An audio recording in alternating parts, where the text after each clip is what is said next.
The El Conservador Radio Show is sponsored by the Federation for American Immigration Reform and George Rodriguez on 9:30 a.m. The Answer.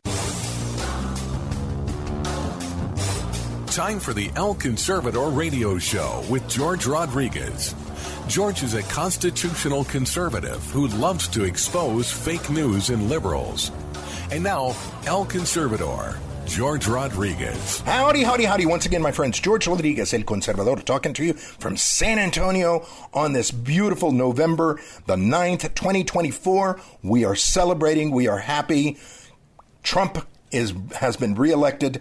Hopefully, immediately, we are already beginning to see changes at the border. We are seeing Mexico beginning to panic and try to figure out what to do with all the illegal aliens that they were shepherding to the border. They're trying to figure out what to do. We've got folks on this side that are illegal aliens, particularly criminals that are heading for the hills, trying to figure out what are they going to do.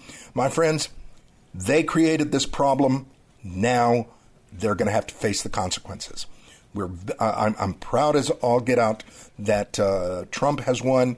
I applaud it, and I'm looking forward to some enforcement of immigration laws like there was in the past. That's all I'm hoping for. That's all I'm looking for.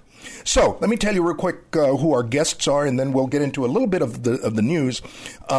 First guest is former Congressman Francisco Kiko Canseco, who's going to be giving us some insight into the Hispanic vote in Texas.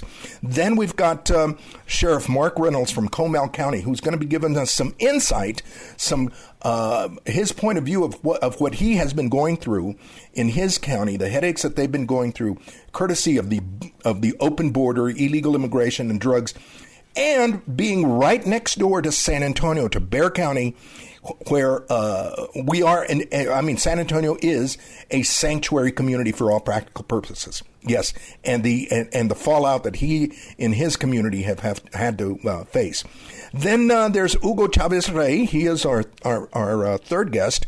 He is a fellow blogger from Denver, Colorado. He is going to be giving us an update of what has happened in his community, particularly with the Tren de Aragua Venezuelan gangs, and how he sees the election.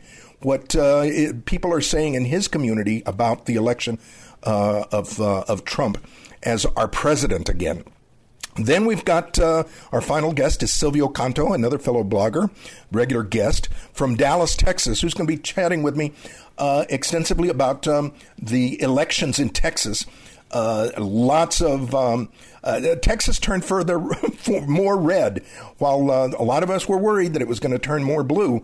It absolutely went the other way. And you know who caused it? The Hispanic vote. The Hispanic vote caused it. So let me give you some news real quick, my friends, about what's been going on and what's happened. First of all, again, this issue of the Hispanic vote in this election. You've got 46% of the self-identified voters who call themselves Hispanic voted for Trump. 46%, which is the highest ever. In 2020, a high number for Trump, but it was only 32%. 46% is by far the highest number of Hispanics that have ever voted Republican. And the Democrats are just freaking out, absolutely freaking out. They don't, what happened? What did they do wrong? Well, it turns out that the Hispanic community, Hispanic Americans, or what I call myself, an American of Hispanic descent, because we are American first, we cared more about food, housing, energy than about the illegal aliens. And what we cared about the illegal aliens was to stop them. Yep. And I mean, who are the racists in this in this discussion?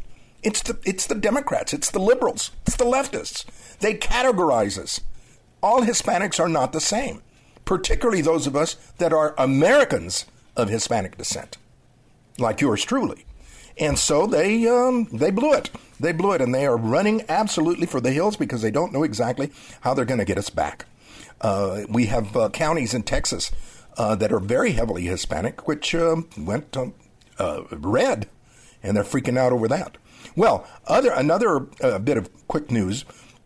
is that 8 states voted in laws that require U.S. citizenship in order to vote. Now that's got everybody freaking out as well. CNN says made this comment that they fact checked and they found very few confirmations rather. They found very few confirmations of non-citizens voting in elections. Well, how many do you need? How many do you need in order to care? But 8 states, Idaho, Iowa, Kentucky, Missouri, North Carolina, Oklahoma, and South Carolina, and Wisconsin, all voted measures, passing bills that if you're going to vote in that state, you have to be a citizen. You have to show proof of citizenship. So that another beating down that the Democrats at the left took on that issue. Then a federal judge this past Thursday struck down the Biden administration's parole-in-place policy, which gave, my friends, legal status to illegal aliens who were married to citizens. All right? I'll repeat that. It gave legal status to illegal aliens who were married to citizens. Well, a judge knocked that down, and again, another loss for Biden, who was trying to create another loophole in immigration law. My friends, it's an exciting time. I'm hoping that we will be able to influence the Trump administration to hold tight and to enforce the laws. That's what I'm hoping for. Once again, my friends, let's go to our first guest. And thank you for tuning in to George Rodriguez, El Conservador. Howdy, howdy, howdy. Once again, my friends, George Rodriguez, El Conservador, talking to you from San Antonio. And we've got my very good friend, former U.S. Congressman, Francisco Kiko Canseco. And I wanted to get him on, folks, because he's pretty much an expert on South Texas politics and what's been going on. I wanted to ask him what's in the wake of the Trump victory and the number of South Texas counties that went red. What is going on? Kiko, thank you for taking time to be with us, buddy.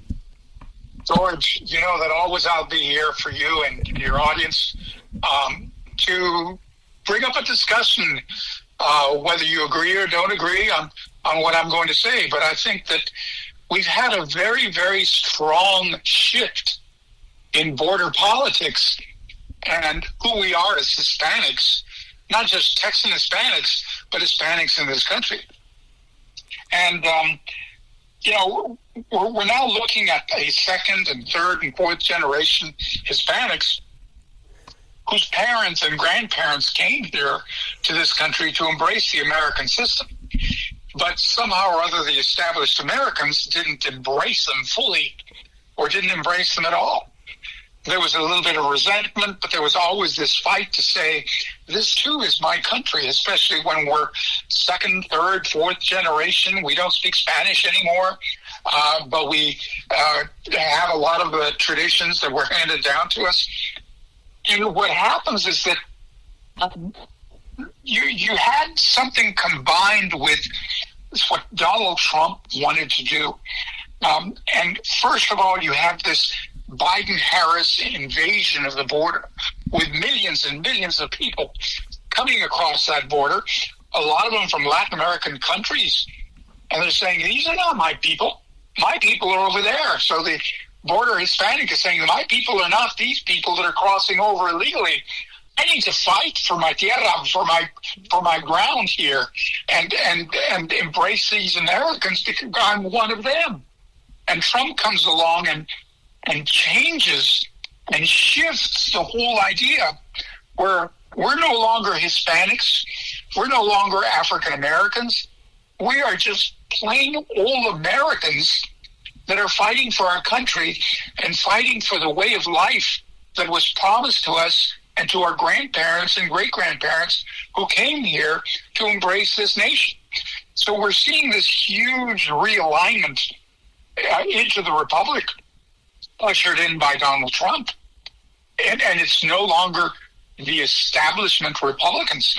It's a new shift in a party that treasures first and foremost the idea that we are a constitutional republic and that everyone who is a citizen is as equal to anybody else in the citizenry of this nation. And I think that you see that realization all along the border, except maybe 1 or 2 or 3 counties that are very sparsely populated that you see that came up with a majority for Harris, like Brooks or Jim-Hog County or Dimmitt or Zavala or Presidio or even traditional El Paso has always swung Democrat. But, without getting into why Travis, why Bear, why Dallas, and why Harris County, the one that's a shocker is Fort Bend. But nonetheless, what you're seeing there is machine politics. You're not seeing demographics moving for one reason or another, in my opinion. Those are machine votes that, whether they believe it or not, they're being shepherded into a corral.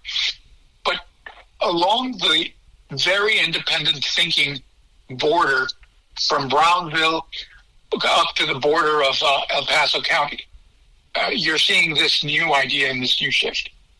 And let me tell you something that I think is extremely important that resounded to a lot of these Americans that are now in this new coalition, so to speak, for want of a better word. The idea of democracy versus a republic, even the philosopher Plato in ancient Greece disliked democracy. Why? Because if you have a majority, even if it's a majority by one person, you've created a dictatorship of the majority. And that's why Plato came up with the idea of an enlightened monarch or a benevolent dictator in order to solve that issue. Well, we don't want any of that. But what our founders did was that they created a republic where it allows all these states, all these countries, these 50 countries, to rule themselves by a democracy, but as sort of a republican democracy. And I don't mean in a political party sense, but in a political scheme of governance, where what you're doing is that you're injecting a fair treatment and respect, even from the minority, where you avert any kind of tend towards totalitarianism by a overwhelming one-person democracy. But I think what we're seeing here, this is part of a realignment, and this is part of a realization by people that consider themselves Hispanic, and maybe still do because they honor their ancestors and the idea of who they are and where their origins are. But they're American. They're very American. And what this new movement, this new alignment says, and to repeat myself, I don't care if you're black or brown or white or yellow or green or purple or whatever. You're an American and you're a citizen. So let's fight for our country. Let's protect it. And it be beneficial for all of us. And I think that's what you're seeing. That is really, really profound and perfect. There was a gentleman, and of course they called him a migrant, but he was an illegal alien who was interviewed on Univision this morning, who faulted heartless Hispanics. He said, heartless Hispanics, sin corazón, for the Trump victory and for what's going to happen probably to all of the illegal aliens.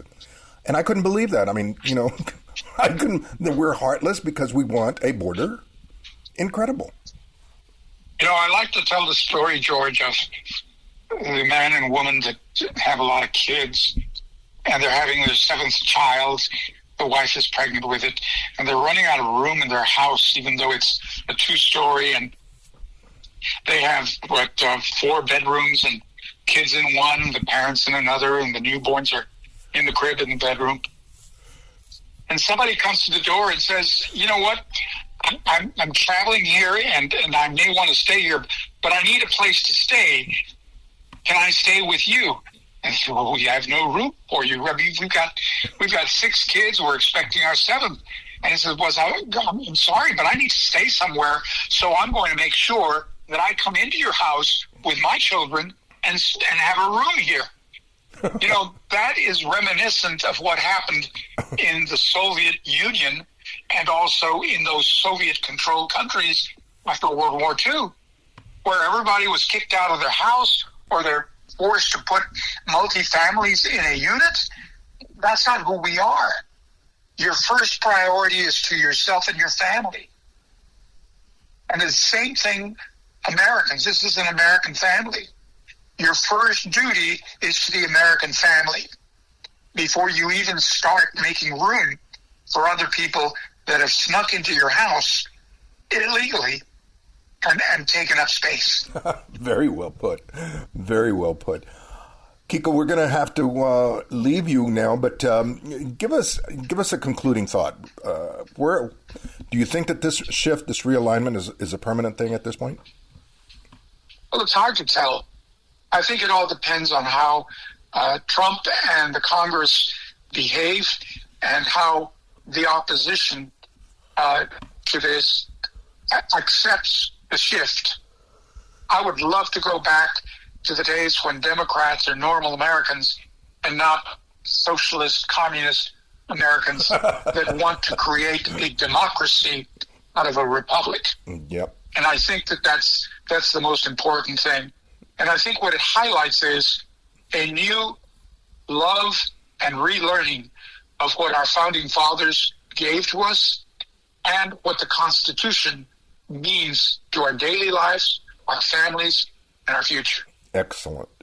Very well said. Folks, we've been speaking with our good friend, former Congressman Francisco Kiko Canseco. Kiko, thank you very much for taking time to be with us and to chat with us and enlighten us a little bit more. Thank you, George. Always a pleasure to be on your show. Thank you. Once again, my friends, George Rodriguez, El Conservador, talking to you from San Antonio. Howdy, howdy, howdy. Once again, my friends, George Rodriguez, El Conservador, talking to you from San Antonio. And we've got a friend of mine who is nearby that I'm very happy to get on the show, Sheriff Mark Reynolds, who is the Sheriff of Comal County. Comal County is just north of Bexar County of San Antonio, and they have become almost a suburb of San Antonio as far as the growth has gone. And as that has happened, I'm sure that the sheriff will tell us that he's got some additional duties to perform. Welcome to the show, Sheriff. Mr. Rodriguez, it's great to be here. Thank you.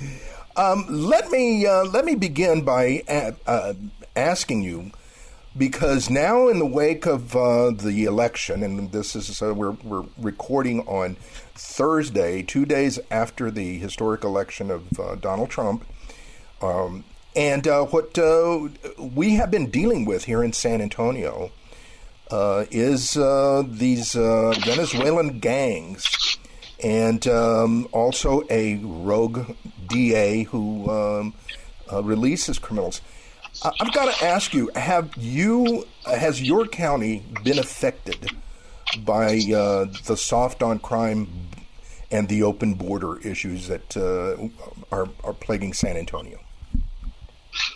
You know, if we think back to 2020, 2021, when the Biden administration opened up the borders, you know, originally when the people were doing their crossings into Texas, there was a lot of busing going on, and we would get notifications of the busing, and if they entered Comal County, we had our units that would make sure that those buses were escorted all the way through the county. We did not want them stopping anywhere. But when this migrant center in San Antonio opened up and, you know, they began to fly people into the airport there in San Antonio, and then they're dispersing from there, it seemed that, you know, initial problems in and along the border and in border counties and maybe contiguous border counties, you know, the influx came up that when this migrant center opened in San Antonio, you know, unvetted people and then, of course, you know, we've all heard about Aurora, Colorado, and now these apartment complexes in San Antonio. and you know that they're here. Now we, hopefully monitor, and we work with the public a lot, and I have made outcries. If anybody sees anything, I would rather go to 100 things that are nothing than not go to the one phone call that we could have superseded some kind of problem. But we have had one interaction with a Venezuelan man, and this was way back in March of this year. And we now have a pin in Comal County that shows Tren de Aragua, because our Venezuelan man was a member of a Los Santos gang out of Colombia, and he was stopped on a traffic stop. But believe because of the interaction between Los Santos and Tren de Aragua and him being from Venezuela, we have a pin now that suspected Tren de Aragua activity. But monitor it very close. This situation with sanctuary communities, and although San Antonio denies being a sanctuary community, if you walk like a duck, you quack like a duck, you are a duck.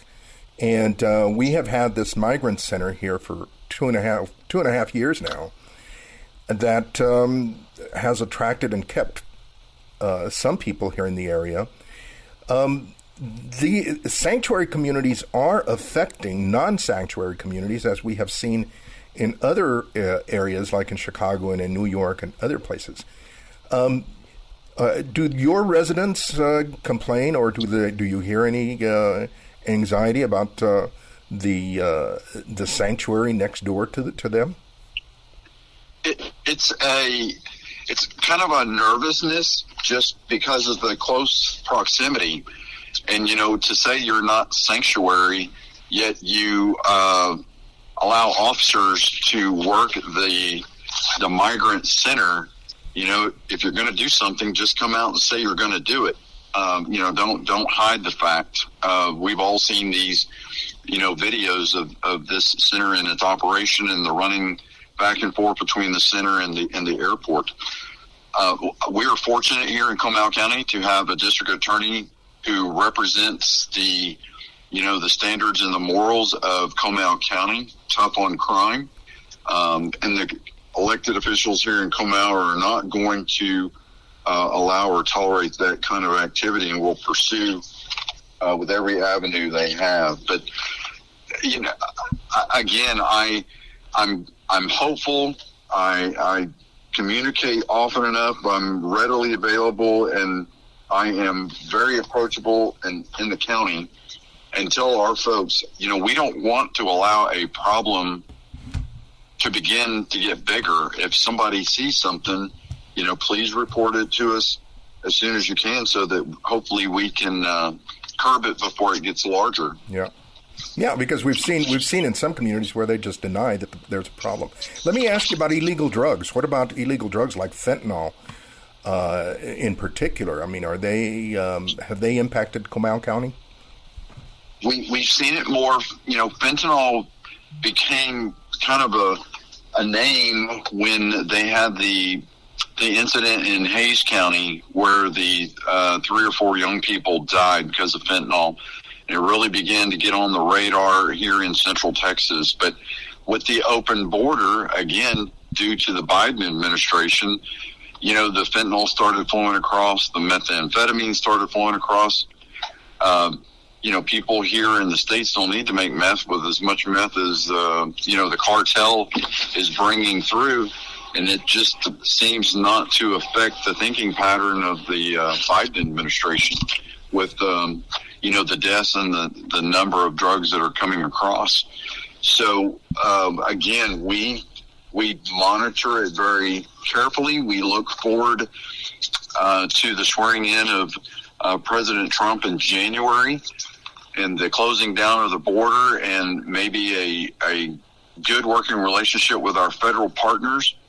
We had a very successful operation in 2017 called Operation Crystal Lake, and that was an effort on multiple agencies.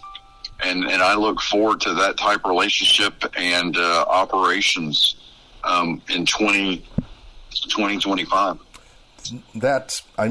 You seem to be echoing what other sheriffs have told us, that you're looking forward to a different relationship with the incoming administration. Sheriff, I really want to thank you for taking time to be with us this morning, and we hope that you stay out there with your deputies and be safe, my friend. George, thank you, and it's always great talking to you. It's even better when I get to see you. You take care, my man, and we'll be in touch. Once again, George Rodriguez, El Conservador, talking to you from San Antonio.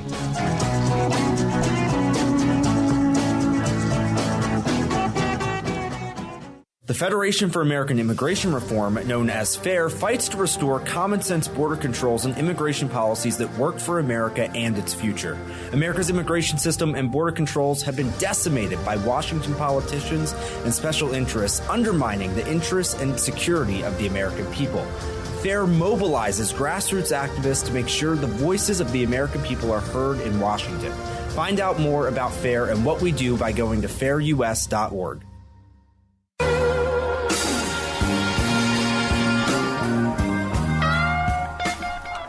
Howdy, howdy, howdy. Once again, my friends, George Rodriguez, El Conservador, talking to you from San Antonio. And we've got my good friend, Mr. Hugo Chavez Rey from Denver, from the Denver area, and in Colorado. And I wanted to get him on and ask him about his perspective on what he saw regarding the election of Trump and what he expects, particularly in his state. So, Hugo, thank you very much for taking time to be with us, buddy. Welcome to the show. Well, thank you very much for having me. It's a great week in America. It is. It is. So tell me, what was it? Was there anything different or exciting that happened with Colorado, particularly with the Hispanic community? And what do you think is going to happen in the future?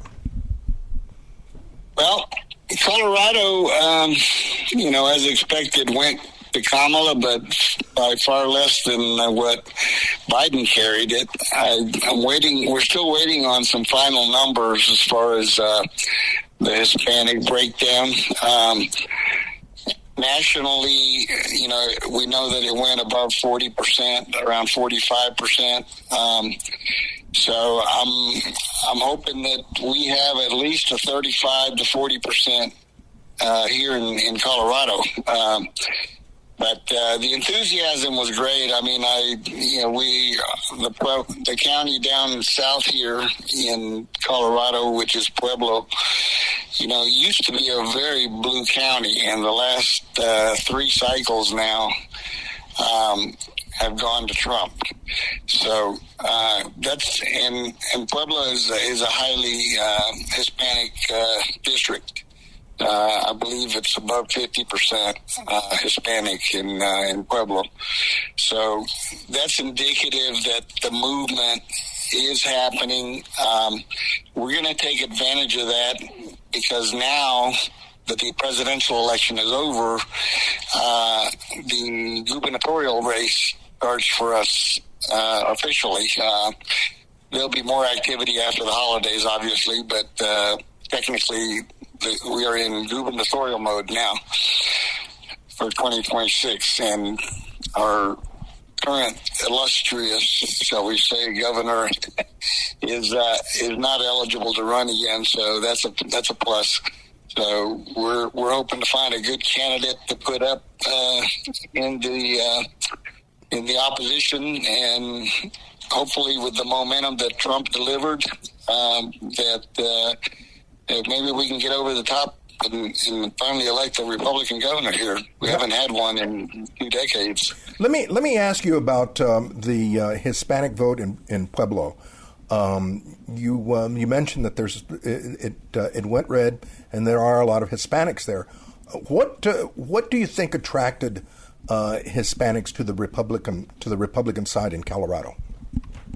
Well, Pueblo is a working class county, and so the people there have been economically depressed for quite some time, and they pretty much started seeing the light and started voting Republican.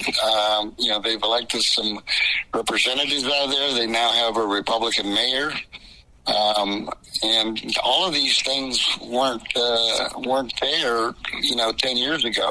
This was a very blue, Democratic controlled county, and now it is, I would say it's fairly solid Republican county now. And I've been down there for several events and spoken to the people. And some of the events I've met with Democrat voters, and some of them have officially switched parties.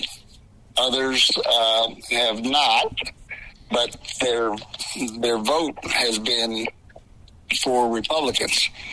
So, that's kind of the trend that's been going on. And so we're trying to use that as momentum, because there are a lot of good now Hispanic Republicans that have come to the forefront, and we want to take that message in other parts of the state and start growing that base, because I think the time has come.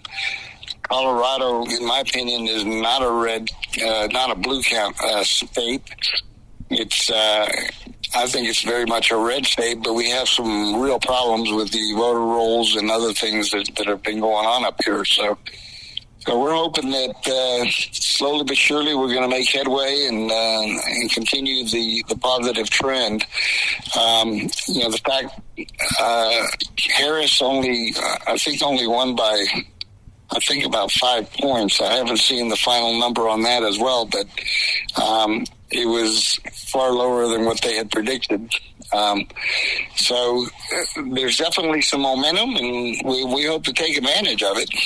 Wow. Let me ask you about the Venezuelan gang. Give us an update on that, and did that issue raise its head at all during the election? Yeah, we were joking about that Tuesday night. We said that loud sound you hear is the screaming of the Venezuelan gangs in Aurora that now are scurrying for the hills or trying to hide. They know they are on the map. They are targets, and I believe President Trump said that at the rally here. He said Aurora is priority one. So Aurora is going to be right on the hit list the minute he takes office.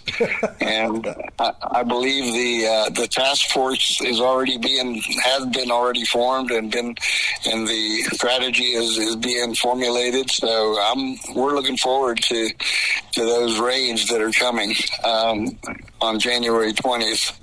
So, what about the situation with the local government? Because one of the headaches that in my opinion, is going to be looked at is the issue of a sanctuary community being a sanctuary government being cooperative when the federal government comes in to start rounding these people up. Do you think that? I think the president-elect made very clear that regardless of cooperation from local authorities, they're going to. He's going to. I don't know how he's going to undo or. He said, what were the words he said? He said he was going to make it. He was going to remove sanctuary cities from the United States, make it illegal for districts and cities and states to be sanctuary cities. And he quoted I forget what was that there's not a statute, but there's a federal authority from 1796 that gives the president authority to act in the case of rogue immigration situations. But I believe his plan is to basically end sanctuary cities in the United States, and I think the hammer that he has is federal funds. Yeah. Because if he comes out and says no more federal funds for sanctuary cities and states, guess what? All of those people are going to be doing an about face real quick. Because they love their federal funds. So, and he's got the power to do it, and I hope he does it. So, in fact, I believe he will. I don't think he's going to renege on any of his promises. Yep. And immigration and the illegals were right at the top of the list. So, yep, it's a security. It's a security issue for not only a border security, but national security, but local security. Ugo, we're going to need to finish up, but any closing thoughts from your about the election and the future? Well, I mean, I believe the American people spoke loud and clear. A lot of demographics that the left had counted on did not show up for them. They showed up for Republicans instead, and there was about 8 categories that President Trump improved upon from 2020. You know, between women, uneducated, non-college educated voters, young voters, he increased by 10 points. So the message was clear, the message was heard and received, and Democrats are scrambling right now. I've been watching a lot of the different shows and seeing some of the analysis, and now, of course, the finger pointing is starting from the Democrats. They're blaming, the selection of Kamala, the fact that she didn't select Shapiro from Pennsylvania, and then, a whole host of things. And, of course, there some of those celebrities that said they were going to move. I'm waiting to see the flight. That's right. Ugo, tell the people where they can follow you on social media. Okay, well, we are the Hispanic Patriot Podcast. We are on YouTube, X, Rumble, Facebook. Our website is www.hispanicpatriot.com, and we are looking for like-minded folks and even non-like-minded folks that can listen to reason and start making decisions for themselves instead of being co-opted by left-wing propaganda. So join us and help spread the word, because we want to grow the Hispanic community in the Republican Party. You got it, buddy. Thank you very, very much. Folks, we've been speaking with our good friend, Mr. Ugo Chavez-Ray from Colorado, and I want to thank you. And once again, George Rodriguez talking to you from San Antonio. Thanks. Howdy, howdy, howdy. Once again, my friends, George Rodriguez, El Conservador, talking to you from San Antonio. And we are, of course, speaking to you on Wednesday, November the 6th, the day after the great historical election of Donald Trump, the greatest political comeback in American history. And I wanted to discuss that with my friend Silvio Canto, who is on the phone from Dallas, and I wanted to chat with him about what his thoughts are regarding this historic election. Silvio, thank you very much for taking time to be with us, buddy. Well, thank you so much for the invitation, George. It's always a great honor to be with you. You're right, it was historic. The last time that anything like this happened was, I guess, when Cleveland defeated Harrison back whenever it was. President Cleveland, who returned to the White House. So none of us were around back then. So that's a long time ago, the last time that we saw a former president return to the White House. So it's very historic in that sense. It's been a while. Yeah. It's been a while, although there is a funny story about that I don't know if it's true or not, but I read this, that when they were defeated the first time, Cleveland was defeated by Harrison, then they were leaving the White House, that the First Lady said to the staff, "Don't change anything because we're coming back." I thought that was a great line. I don't know if that's true, but it's a great line. That is. Well, what are your thoughts about this historic election? What are your thoughts regarding what caused it, particularly the Ted Cruz, who many were already saying that he was going to be defeated. He won by 10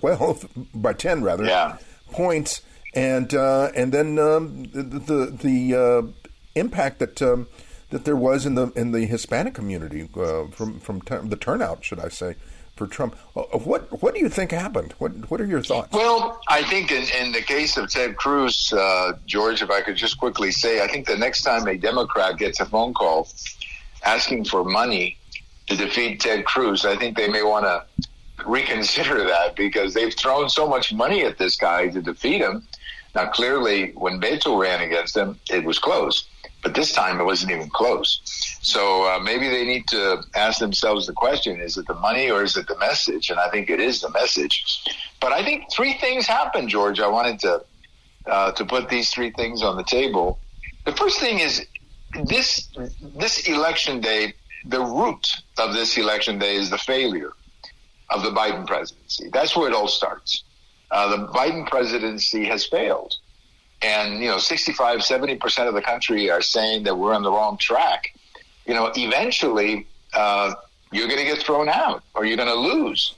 And I think that's the foundation of all of this, the failure of the Biden presidency. The other thing, too, is how Hispanics, Latinos have come to the table, but not maybe the way Democrats thought they were going to come to the table.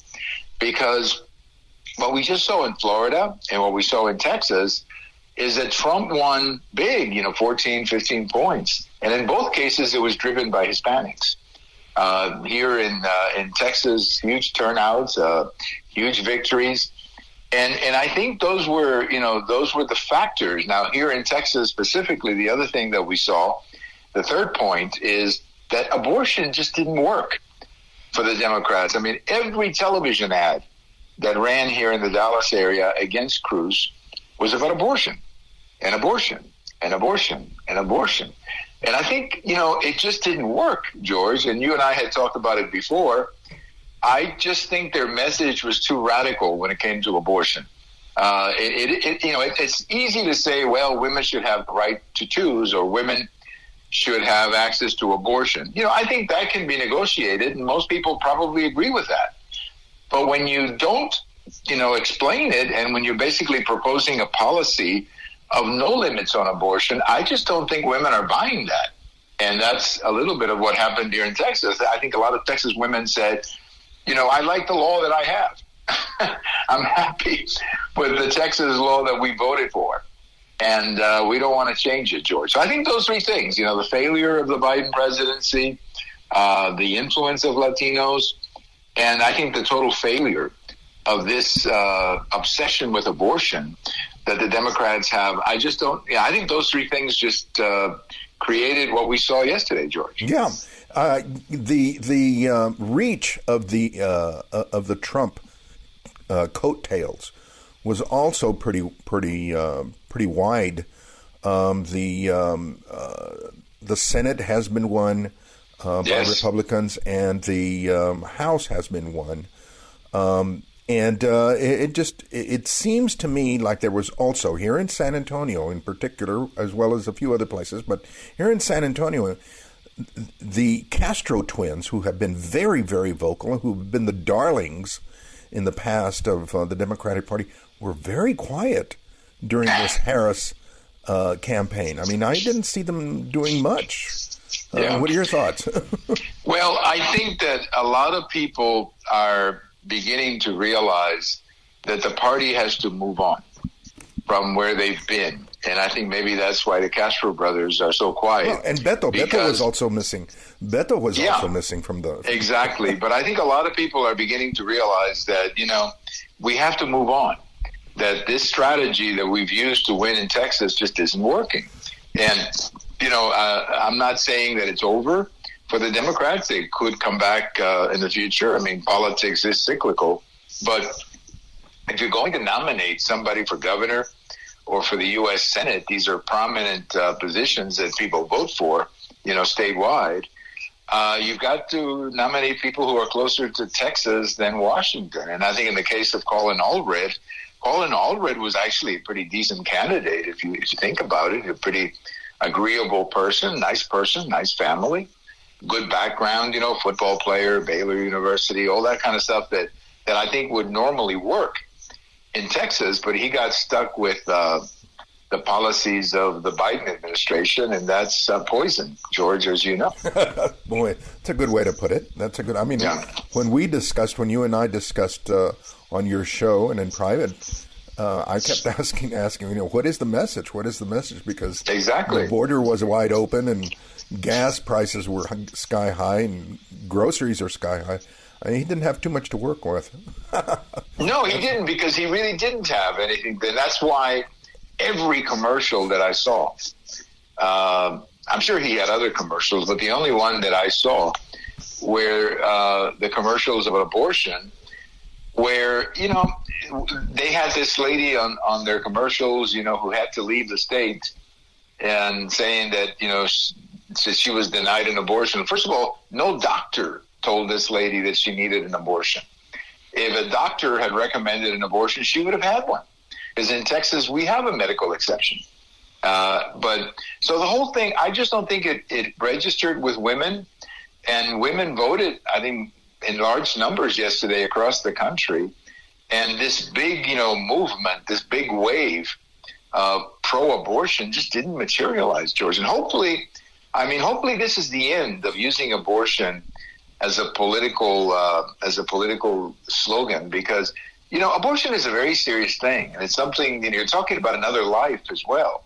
And I feel that it shouldn't be politicized in this fashion, that it should be, one of the reasons I'm happy that it went back to the states is because I want legislatures and voters to have something to say. And I think most voters realize that abortion is a serious thing.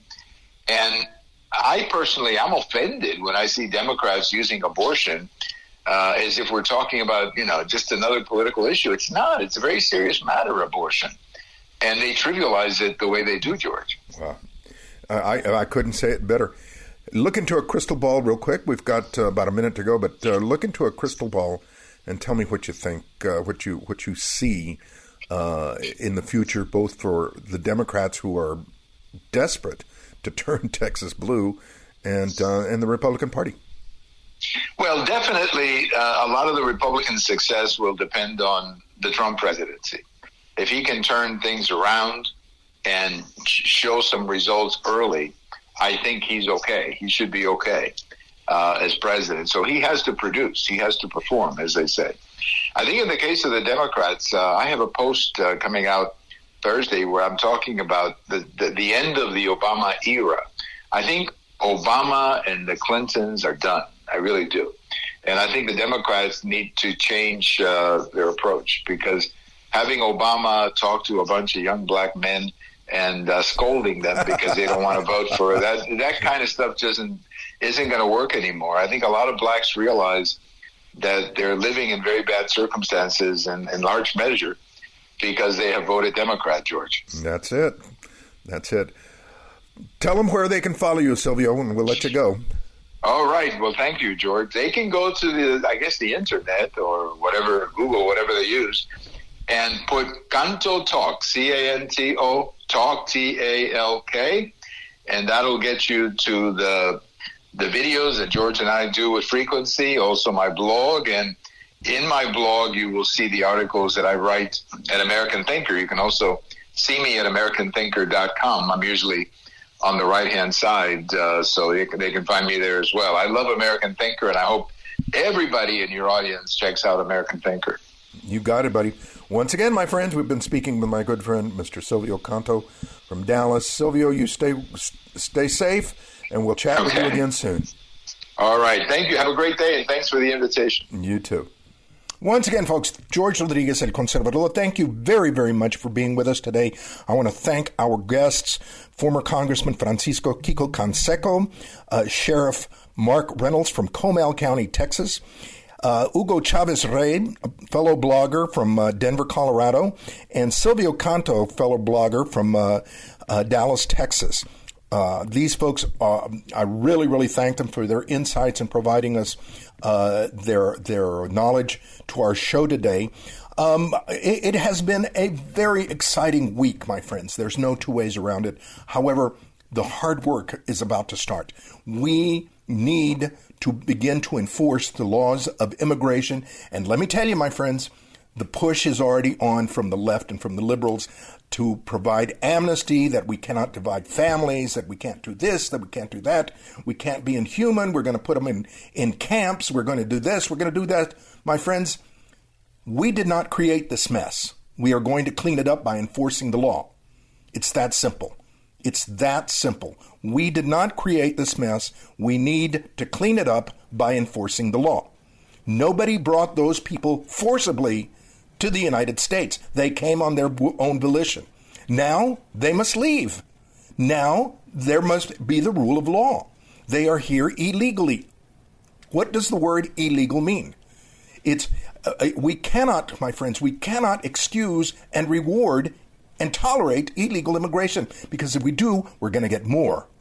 Just like we just finished with this past administration that opened up the doors and never closed it. Like they have done an absolute disservice to America, to our society, to our economy, to our politics. They have created more division.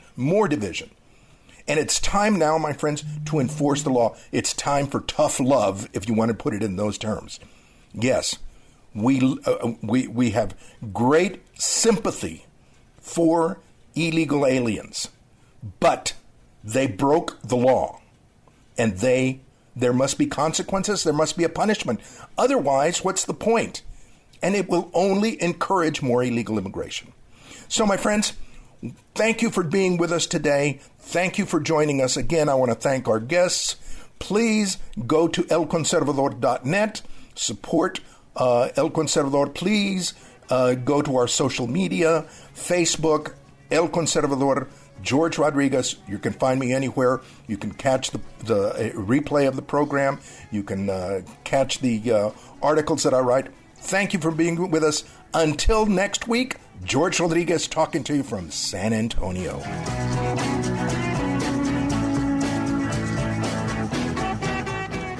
The Federation for American Immigration Reform, known as FAIR, fights to restore common-sense border controls and immigration policies that work for America and its future. America's immigration system and border controls have been decimated by Washington politicians and special interests, undermining the interests and security of the American people. FAIR mobilizes grassroots activists to make sure the voices of the American people are heard in Washington. Find out more about FAIR and what we do by going to fairus.org.